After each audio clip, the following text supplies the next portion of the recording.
오늘은 예수님을 거절했던 사람들, 거절한 사람들에 대한 주제로 말씀을 함께 나누고자 합니다. 본 말씀에 나오는 내용은 이제 귀신 들린 사람들을 예수님이 고치시고 그 이후에 일어난 일들을 얘기하고 있습니다. 성경을 이제 읽다 보면 예수님께서 여러 기적들을 행하셨는데요. 오늘은 특별히 질병을 고치는 것이 아니라 이 귀신 들렸던 사람들을 고치는 내용들이 이제 말씀에 나와 있습니다. 그래서 오늘의 내용들을 조금 더 자세히 살펴보면서 우리 함께 은혜를 나누고자 합니다. 요즘에도 이제 이 무당이라든가 귀신과 접신하는 사람들이 있습니다. 그래서 그런 사람들도 영적인 것들을 알기 때문에 뭐 장래일을 맞춰준다든가 또 어떤 뭐 악한 기운을 막아준다 뭐 이래가지고 사람들을 이제 현혹시키고 거기에 자신들에게 돈을 투자하면 좋은 것들을 준다고 얘기하죠. 뭐 캐나다에도 그런 게 있는지 모르겠지만 한국에는 이제 이 점집 같은 게 있어서 그런 사람들이 이제 부적 같은 걸 적어주고 만들어줘요. 그래서 이렇게 하는 게 좋겠다라고 얘기하게 됩니다. 근데 물론 뭐 거의 뭐 사입이라든가 뭐 제대로 되지 못한 경우들이 많이 있지만 간혹 가다가 정말 뭐 용하다 뭐 잘 본다 이런 분들이 있는데요. 그런 사람들도 마찬가지로 이제 귀신에 사로잡혀서 자신들의 일을 하는 것이죠. 제가 이제 2000년대 초반에 저희 집 살다가 이제 저희 근처 동네로 이제 이사를 가게 되었는데 뭐 살 때는 잘 모르죠. 이사 가가지고 살고 있었는데 나중에 이제 이사를 하게 되면서 이제 어떤 얘기를 듣게 됐냐면 그 집 주인이 굿도 좋아하고 뭐 무당도 좋아하고 뭐 이런 사람이었어요. 그런데 사업이 계속 안 되고 힘드니까 이제 계속 이제 뭐 점쟁이를 찾아다니거나 무당을 찾아가서 이거 어떻게 해야 되냐고 계속 물어본 거예요. 그런데 집이 기운이 너무 안 좋다고, 기분이 너무 안 좋으니까 그 사람이 이제 어떻게 얘기를 했냐면 아무래도 다른 방법은 없는 것 같고 그 집에 새를 들어오는 사람이 교회를 다니는 사람들이 들어오면 괜찮아질 거다 이렇게 얘기했다고 하더라고요. 그래서 저희가 이제 그 집에 들어가서 그분이 정말 이제 괜찮아졌어요. 그래서 나중에 괜찮아졌는데 그거를 듣고 생각한 게 뭐냐면 귀신들도 아는 거죠. 그러니까 예수님을 믿는 거, 하나님을 믿는 사람들이 자신들보다 더 강하고 세다는 것을 믿습니다. 근데 문제는 뭐냐면 믿질 않는 거예요. 그러면 교회 다니면 되잖아요. 더 좋은 신이 있고 더 좋은 능력이 있는 하나님을 믿으면 되는데 다니질 않는 겁니다. 거절하는 것이죠. 알지만 믿지 않는 것입니다. 이 본문 말씀에도 보면 이 29절에 이 귀신들이 얘기하는 게 있죠. 하나님의 아들이여 우리가 당신과 무슨 상관이 있나이까? 때가 이르기 전에 우리를 괴롭게 하려고 여기에 오셨나이까 하더니 이렇게 말하고 있는데요. 이게 참 대단한 게 뭐냐면 우리 이 성경을 이제 마태복음 조금 더 뒤다 보다 보면 예수님이 그래요. 주는 그리스도시요 하나님의 아들이십니다. 이렇게 고백하니까 예수님이 그럼 내가 그 고백 위에 교회를 세우겠다 이렇게 말씀하시는 장면이 나오거든요. 사람이 쉽게 예수님을 주로 고백하는 것이 만만한 일이 아닙니다. 그래서 로마서도 보면 하나님의 영이 아니면 누구도 예수를 주로 시인할 수 없다라고 말할 정도로 이것은 굉장히 어려운 건데 이 마귀는 이미 알고 있었어요. 하나님의 아들 예수 그리스도.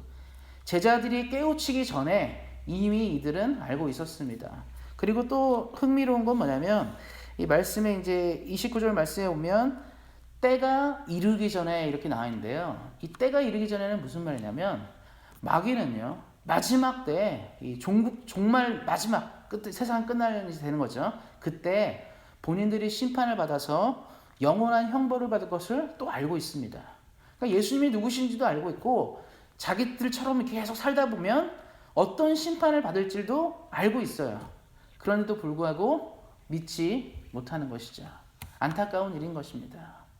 우리가 이 땅을 살면서 많은 사람들이 그러죠. 그래 예수님 좋은 분이야 하나님 괜찮은 분이야 이렇게 말하면서도 안 믿는 분들이 있거든요. 제가 아까 설명드린 것처럼 그 집주인 사업이 안 되고 힘드니까 뭐 부적으로도 안 되고 구슬로도 안 되니까 제일 센 신인 하나님을 믿는 사람을 데려와라. 그럼 반대로 얘기하면 당신이 그냥 하나님을 믿으면 좋아지는 거예요. 뭐 누구가 오는 게 뭐가 중요하겠습니까? 그런데도 불구하고 믿고는 싶지 않은 것이죠. 마귀가 그렇습니다. 그래서 이 마귀가 이제 그렇게 사는 것이 말씀에 나와 있는 거죠. 근데 본문 말씀에 보면 이런 마귀에게 사로잡혀서 고통을 당하던 사람의 얘기가 28절에 나와 있습니다. 이 마귀에 사로잡혀서 정상적인 생활을 하지 못했던 이 두 사람의 이야기가 나와 있습니다.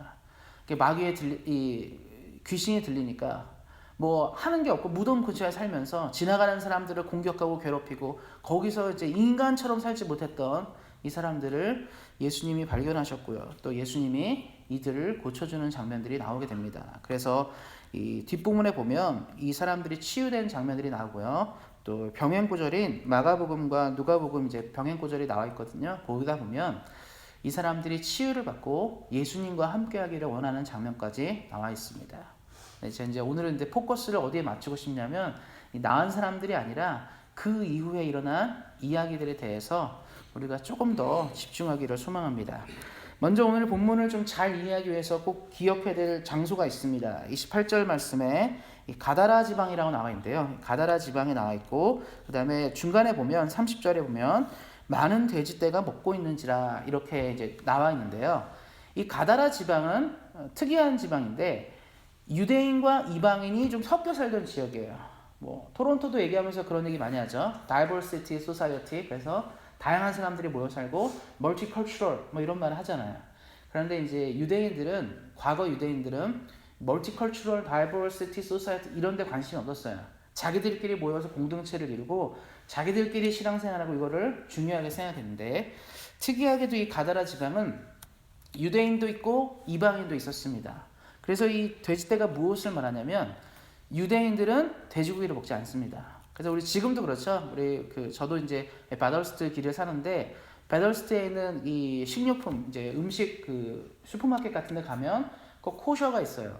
코셔가 있는데 거기 코셔를 보면 일단은 뭐 돼지고기 같은 건 전혀 없습니다. 왜냐하면 유대인들의 율법에는 돼지를 먹지 말라고 하고 있기 때문입니다. 그래서 보면 이제 규정들이 있어요.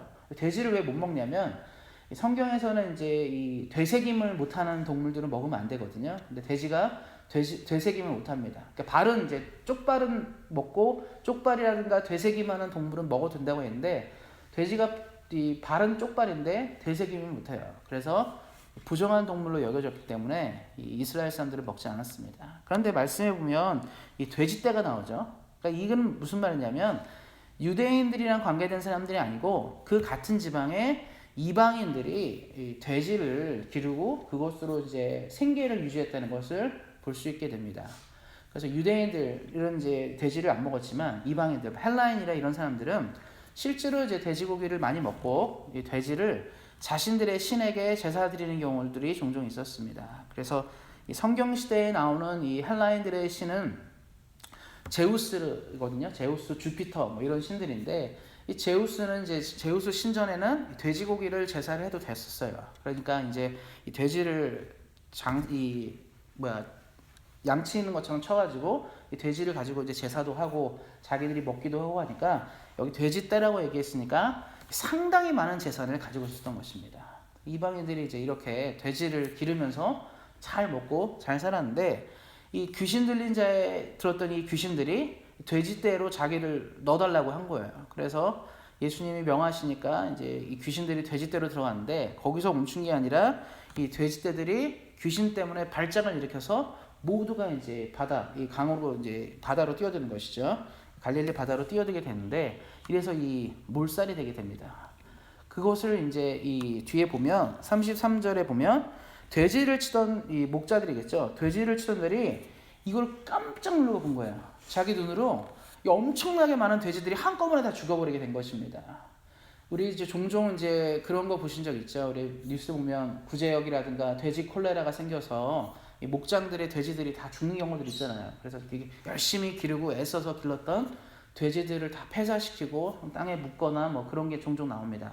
그때 이 농민들, 이 축산업 하시는 분들이 이 속상해서 우는 게 나와요. 너무 이제 이걸로 다 먹고 살아야 되고 생계를 유지해야 되는데 하루아침에 다 없어졌으니까 얼마나 마음이 아프겠습니까? 그런데 요즘 같은 시대는요, 이 축산업이 잘 안 되거나 문제가 생기면 이 정부 보조금이 있어요. 그러니까 만약에 좀 어려움을 겪었으니까 정부에서 좀 싸게 뭐 융자를 내준다든가 이걸 유지할 수 있도록 뭔가를 해주는 것이죠. 근데 이 시대는 그런 게 없었겠지 않겠습니까? 과거에는 그런 게 어디 있겠어요. 재산이 하루아침에 사라진 것입니다. 그러니까 이 돼지를 치던 사람들이 이 충격을 받고 이 동네로 들어가게 됩니다. 그래서 33절에 보면 시내에 들어가 이 모든 일과 귀신 들린 자의 일을 고하니 이렇게 얘기하고 있습니다. 너무 놀래가지고 보니까 귀신 들린 사람들이 고쳐진 것도 얘기하고 이 돼지들이 다 죽음까지 같이 얘기를 했어요. 이제 그러면 이제 어떤 반응이 나야 되냐면 보통 사람이라면 야 걔네들이 어떻게 고침을 받았느냐. 평생도록 저 귀신을 들려가지고 누구도 접근하지 못하나 이 사람들이 고침을 받았으니까 야 도대체 저 사람을 고친 분이 누구냐. 나도 그 사람을 좀 만나야겠다. 믿어봐야겠다. 이런 게 원래 정상이에요. 사람은 그렇지 않습니까? 우리가 주변에 병이 들거나 아픈 사람들이 있어요. 고통하는 사람들이 있는데 치유를 받았습니다. 하나님의 은혜로 치유를 받았으면 제일 먼저 하는 게 뭐죠? 저 사람 어떻게 저렇게 치유를 받았을까? 무엇으로 인해? 예수님을 어떻게 믿었길래 어떤 믿음으로 고침을 받았는가에 대해 관심이 있습니다. 그래서 종종 큰 병에서 이 암이라든가 이런 병에서 고침을 받거나 또 이 불치병에서 회복되는 분들이 종종 간증을 해요. 하나님의 은혜로 회복을 받았습니다. 내가 아무것도 아니고 부족한 사람이지만 주님의 은혜로 내가 강건하게 되었습니다. 이런 간증을 하게 됩니다. 그럼 우리는 그런 간증을 들으면 어떤 생각을 하게 됩니까? 하나님이 정말 살아계시구나. 예수님이 살아계시구나. 나도 잘 믿으면, 나도 믿음을 가지면 이런 치유와 회복이 우리의 가족에도 내 삶에도 있겠구나 해서 믿게 되는 것입니다. 이 보통 사람들의 반응이 그래요. 그런데 본문 말씀의 34절 말씀을 보시면 이런 말이 나옵니다. 온 시내가 예수를 만나려고 나가서 보고 그 지방에서 떠나시기를 간구하더라. 이 이야기를 듣고 온 시내, 온 사람들이 예수를 만나러 갔어요. 그럼 우리가 생각할 때 다음 그림은 예수님, 우리 집안에도 어떤 문제가 있어요. 우리 아들이 아픕니다. 딸이 아픕니다. 우리 부모님이 아픕니다. 뭐 이런 거라든가 어떤 우리도 이런 고통하는 문제가 있는데 우리의 삶의 문제도 해결해 주십시오라고 나와야 되는 게 맞습니다. 그런데 본문 말씀 뭐라고 얘기하고 있습니까? 거기서 떠나가시기를 간구하더라. 은혜가 필요 없으니까 가달라는 뜻이에요. 이게 무슨 말이냐면 순식간에 돼지떼가 다 잃게 되니까 이 사람들이 생각하면 뭐냐면 이 이방인들이니까 뭐 돼지 농장들도 또 가지고 올 수 있겠죠. 그 돼지 아니더라도 여러 자기들의 재산들이 있는데 혹시 예수님 때문에 그 사람들 그 돼지가 다 죽은 것처럼 우리 집안에 있는 돼지들도 다 죽을지 모르겠고 혹시 예수님 때문에 내 삶에 경제적인 손실이 있지 않을까를 생각하게 된 것입니다. 그러니까 차라리 안 계신 게 낫겠다. 가라고 얘기한 것이죠. 여러분 우리 사랑하는 성도님들 우리 말씀을 보시면 예수님을 만나려고 많이 왔어요. 나병 환자가 예수님을 찾아왔고 수많은 병자들이 예수님을 찾아왔습니다. 기대하는 게 뭐냐면 예수님을 만나면 삶이 나아지는 걸 믿었기 때문에 이 당시에 수많은 사람들이 예수님을 따라다녔습니다. 우리 말씀을 보면 계속 제가 말씀드린 건 뭐냐면 한두 명이 아니라 뭐 예수님을 에워쌀 정도로 사람들이 모여들었거든요. 그래서 그 사람들의 바람이 뭐겠습니까? 오늘은 우리 마을에 좀 오셨으면 좋겠다. 오늘은 우리 마을에 오셔서 어떤 치료와 치유 사역을 하셨으면 좋겠다는 게 이 사람들의 기대였을 거예요. 그런데 정작 이 예수님이 여기를 찾아가셨는데 이 사람들이 뭐라고 얘기합니까? 가주세요. 필요 없습니다라고 얘기하게 됩니다. 왜 그랬을까요? 예수님이 얼마나 위대하신지를 아는 것보다 내가 가진 것들에 대해서 손해가 느껴졌기 때문입니다. 제가 잠깐 전에도 말씀드렸지만 그 얘기잖아요. 간증을 들었어요. 어떤 사람이 그럽니다. 암에 걸렸고 내가 큰 병에 걸렸는데 예수님을 믿어서 나았다. 근데 꼭 그런 간증에 보면 뭐가 있냐면 사업이 망해가지고 뭐 몸이 너무 아파가지고 이래가지고 내가 신앙에 들어갔다 이런 얘기를 하게 됩니다. 그런데 우리가 그걸 들으면서 그래 예수님을 잘 믿게 되려면 저렇게 망할지도 모르겠구나. 저런 고통이 있을지 모르겠구나. 이렇게 생각하는 사람이 많지가 않아요. 사실. 결과를 많이 보려고 하잖아요. 그래 예수님 믿었으니까 회복이 됐구나. 요걸 봐야 되는데 지금 이 사람들도 마찬가지예요. 뭘 봤냐면 예수님 때문에 귀신 들린 자가 고쳐졌고 뭔가 회복했구나. 요걸 본 게 아니라 그 전 이야기. 돼지떼가 다 죽었구나. 야 어떡하냐. 만약에 예수님 때문에 우리도 경제적 손실이 생기면 어떡하냐. 예수님 때문에 우리도 힘들어지면 어떡하냐. 이렇게 된 것입니다. 성경은 믿음 생활이 그래서 쉽지가 않다고 얘기를 해요. 하나님의 은혜와 기적을 눈으로 봤어도 안 믿는 사람들이 생깁니다. 하나님의 은혜를 경험한데도 불구하고 믿지 않으려는 사람들이 생기게 됩니다. 이유는 딱 한 가지입니다.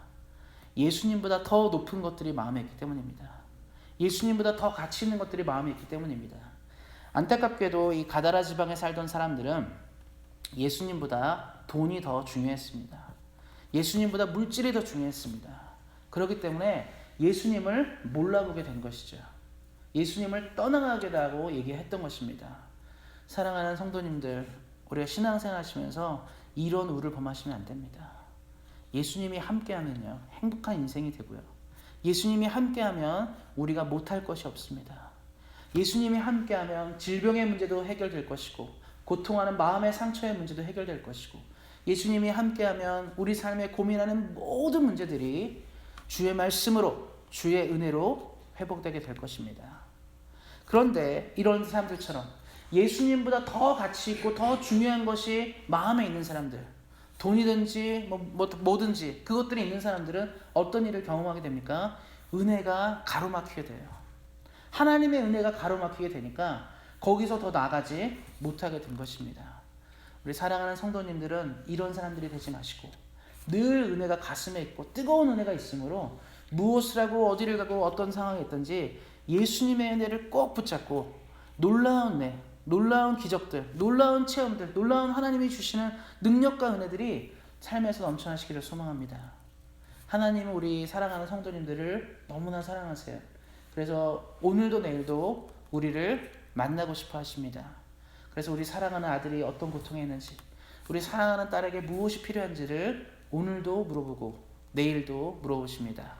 그럴 때 우리 사랑하는 성도님들이 믿음으로 예수님, 나와 오늘도 함께해 주셔서 말씀에 나온 이 기적이, 말씀에 나온 이 은혜가 내 삶에 있기를 원한다고, 예수님과 함께 많은 것들을 이루어가기 원한다고, 내 삶의 가장 중요한 것은 돈도 아니고 자녀도 아니고 사업도 아니고 내가 움켜쥐고 있는 것이 아니라 오직 예수님밖에 없다고 고백하심으로 하나님이 성경에 약속한 수많은 복들과 은혜가 우리 사랑하는 성도님들의 삶 가운데 가득하시기를 예수님의 이름으로 축원드립니다.